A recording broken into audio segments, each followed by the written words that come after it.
Les 2 derniers jours ont été plutôt calmes à Kharkiv, la deuxième plus grande ville d'Ukraine. Mais ce mardi, le son du canon ukrainien comme celui de l'artillerie russe ont à nouveau retenti. Pas de quoi décourager les 3 bénévoles, Nazar, Alexis et Oleg. Notre principal objectif est de nourrir des enfants et des personnes âgées, ils en ont le plus besoin. Malheureusement, en ce moment, les gens n'ont plus ni argent ni travail, beaucoup d'entre eux ne peuvent même pas se déplacer jusqu'à un supermarché, explique Nazar Tishchenko, 24 ans.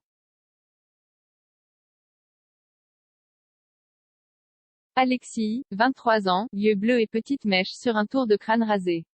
C'est lui qui a eu l'idée des livraisons.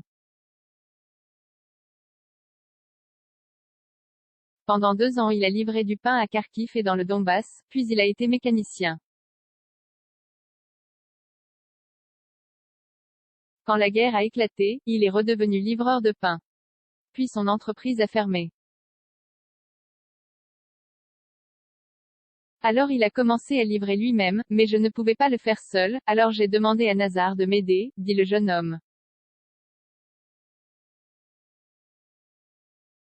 Une ville sous le feu des roquettes russes. Les quartiers nord et de Kharkiv, près d'1,5 million d'habitants avant la guerre, sont quasiment chaque jour la cible de roquettes russes.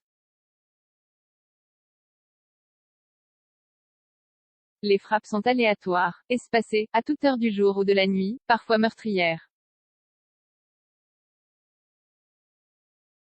Un jour, au moment d'un bombardement, tous les abris étaient fermés, raconte Nazar.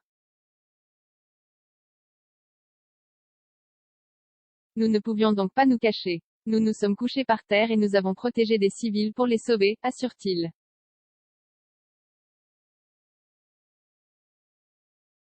Pour appréhender la peur et masquer les bruits des combats, les enceintes de la petite voiture leur servant à acheminer l'aide, fait résonner de la musique techno dans les rues de la ville.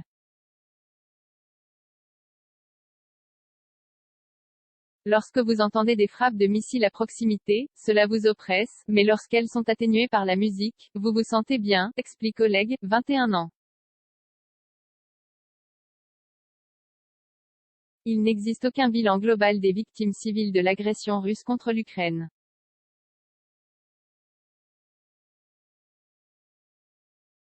Rien qu'à Mariupol, les autorités ukrainiennes parlent de 20 000 morts, en raison des combats mais aussi de l'absence de nourriture, d'eau et d'électricité.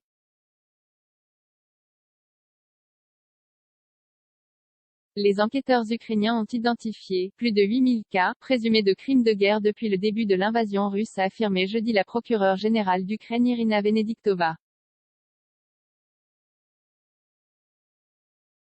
10 soldats russes ont été mis en examen pour des crimes de guerre présumés à Boutcha, près de Kiev, et vont être recherchés, selon la même source.